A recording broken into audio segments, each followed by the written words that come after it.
Hey guys, if you're enjoying the content that I'm putting up, be sure to subscribe so you always know when a new video pops up. Now that we got that part out of the way, let's get into the video. Final Fantasy XIV is a massive game with thousands of hours of content. What I'm going to do here is break down some of the major plot points for those of you who want to know more about Eorzea, but may not have time to experience it all firsthand.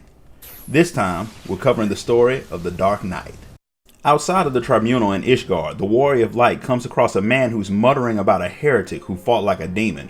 He took a lot of wounds, but they didn't even slow him down. Darkness poured out of his body and wrapped him up like a shroud, but before he could do whatever he was planning, a temple knight impaled him.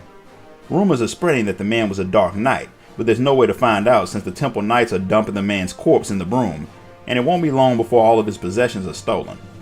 You being you track down the corpse, and when you touch it, darkness envelops you, and a voice speaks into your mind, calling your name and telling you to see.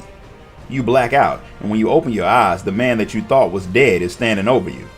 He introduces himself as Frey, and before you can ask, he lets you know that he's not a heretic, not like the Temple Knights would listen. But he doesn't really care what they think. He's more worried about you. When you touched him, you touched his soul stone, and that could not have been pleasant. You tell him about the voice, but before Frey can question you more about it, someone calls out for help. You go to run off and help, like usual, but Frey blocks your path. Before you run off, he needs to tell you about what's happening to you. Everyone has darkness in them, but the soul crystal allows you to channel it. But if you do it without getting trained, it could end badly, which is why Frey offers to teach you to become a Dark Knight. Because there's a woman screaming nearby, Frey keeps the explanation short. Dark Knights don't care about fame. Their order does what they think is right, be it defending the weak or punishing the guilty. The rules of nations and kings don't mean anything to the knights. They are shields used to hide from justice, and Dark Knights don't need shields. Since his crystal resonated with you, Frey gives it to you along with his blade so you can use it in your fight for justice. As long as you understand that your new path comes with a cost. Everyone may not be grateful for your work or happy with what you do, but that can't stop you from doling out justice, because you hesitating could lead to people suffering.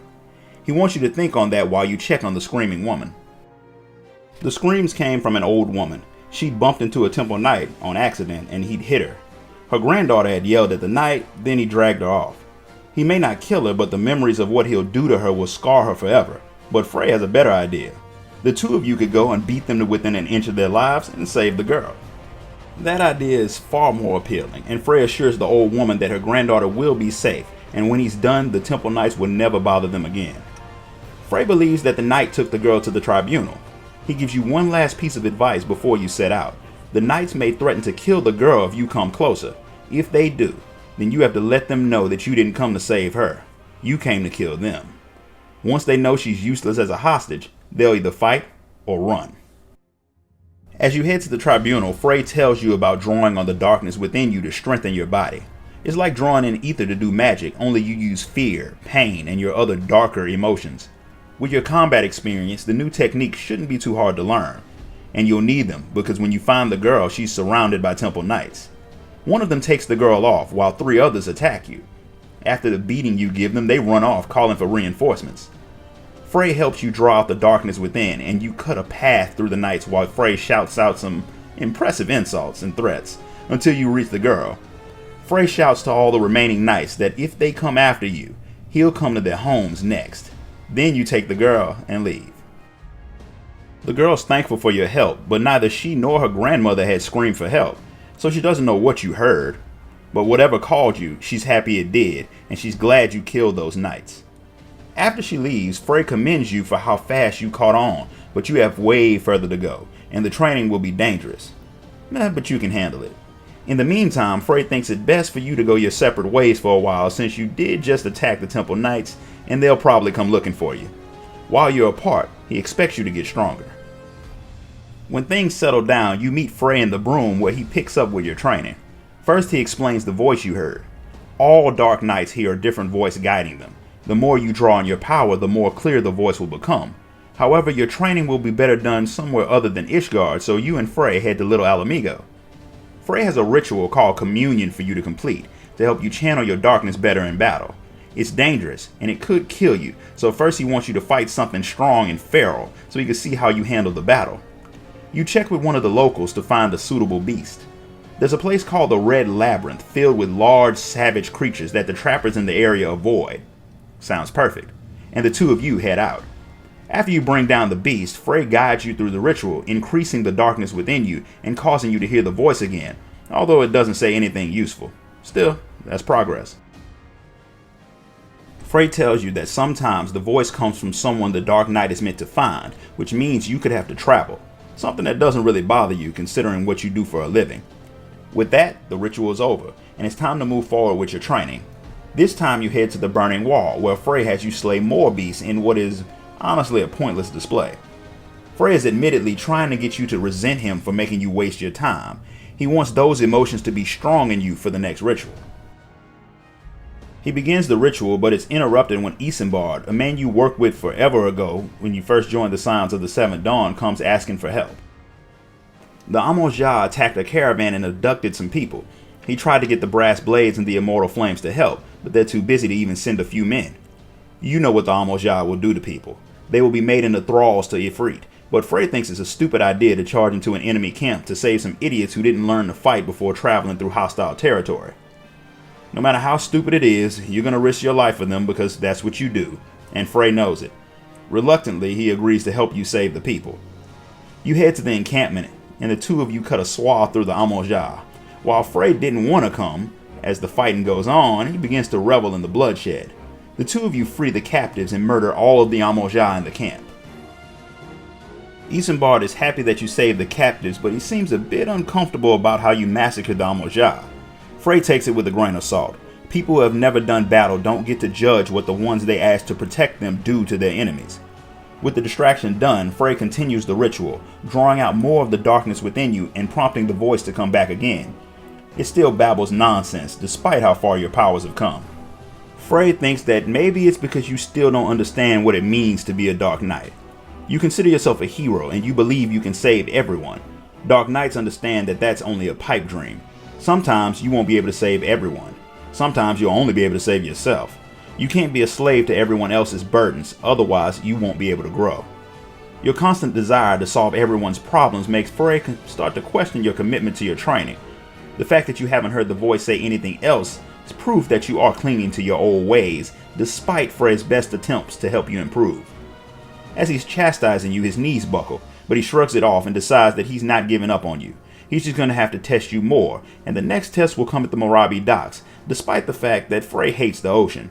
He and a friend had a bad experience with a boat, and it apparently scarred him for life. His story is interrupted by the sound of someone asking a Maelstrom soldier for help nearby. The soldier is talking to the man when he spots you. He remembers you from when you saved Limsa Lamensa from Leviathan a while back, and he wanted to thank you. The trader who was asking the guard for help decides to beg for yours. He got robbed by some Kikiran bandits nearby, which Frey blatantly asks why should he care. Kikiran are hardly worth fighting. As weak as they are, if you get robbed by them, you're not a victim, you're just an idiot. Nevertheless, you are still Mr. Goody Two-Shoes and offer to help. Frey is not happy about it, but since you're doing it, you may as well use it for training. He wants you to go wild and let the darkness guide you. The Kikiran don't stand a chance. When you bring the man's cargo back, he has the audacity to complain about how much blood is on the packages. Like you didn't just risk your life for him, for free. He even goes as far as to demand you pay him for his lost goods. Frey loses it, calling the man needy, selfish, and weak. Him and all of the others who always ask you to do things for them that they should be doing for themselves. But then he says something very strange. He says, I should have let you all drown in Leviathan's tidal wave so I wouldn't have to hear your constant whining. Then he runs off. The trader apologizes, and the soldier, while he understands you being upset, that was a bit harsh. You ignore them and run off after Frey. He hopes you understand what he was telling you before. While the people you have helped did help you grow your dark powers, you don't need them anymore. Doing remedial tasks for fools is a waste of your time. You need to figure out what the voice you've been hearing is trying to tell you and discover your true calling. And you may do better if you leave the land of Eorzea and go where no one knows you. A Dark Knight cannot be bound to any land. Frey leaves to give you time to think on it. He tells you to go to the Gates of Judgment, and there you can give him your answer. At the gates, you call out for him, and the sound of your voice catches the attention of some of the knights who you worked with on your hunt for Shiva. Of course, they're coming to ask you for help. A group of giants have been raiding caravans in the Danaphan Pass as they prepare to expand their territory. The knights have been ordered to clear them out, but it's no easy mission, not for the numbers they have. But you are worth 100 men on your own, so with your help, it'll be easy. Frey hasn't showed up yet, so you agree, and follow the knights as, unbeknownst to you, Frey looks on in disgust. The giants fall easily, with only a few injuries to the knights. The knight claims he's been following your exploits since you first came to Whitebrim, and while your combat skills were always impressive, it was your willingness to help anyone without asking for anything in return that made you his hero. You never worried about someone's station or their race, you just treated everyone like they all mattered. Amidst all the praise, another knight runs up bringing orders from Lord Drillmont that you are to come to Whitebrim immediately. You have been accused of a few things after you were seen talking to a corpse in the broom. The accusations are serious. You may be asked to surrender your weapon. When you reach Whitebrim, Frey is standing in the middle of a crowd of fallen soldiers. When he sees you, he laughs at the thought of you surrendering your weapon, mentioning something else that he shouldn't know about, the betrayal in Ul'dah where you and the Scions had been framed for murder.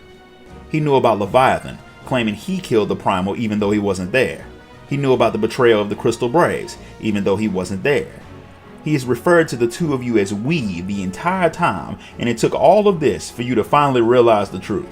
Frey was dead when you found him. He hasn't been traveling with you. You had taken his sword and soul crystal, but you wanted a teacher who could say the things that you wouldn't. Someone who could yell at the idiots who kept sending you on fetch quests. So you conjured one.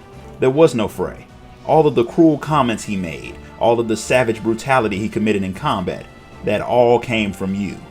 The people who were all looking at Frey when he talked weren't seeing him. They were trying to figure out who you were looking at. They thought you were going crazy. But now, the darkness that you fed manifests itself fully, dropping the disguise of Frey and wearing its true face, yours. It attacks you, aiming to take your body for itself. Fighting your darker self is a fight that alone you couldn't hope to win, but Drillmont and some of the other knights join in to help you overcome your darkness. As it dies, it lets you know that while you may have won, your friends have seen the darker side of you, the things that you kept hidden from the others, and there's no putting that genie back in the bottle. They won't look at you the same anymore.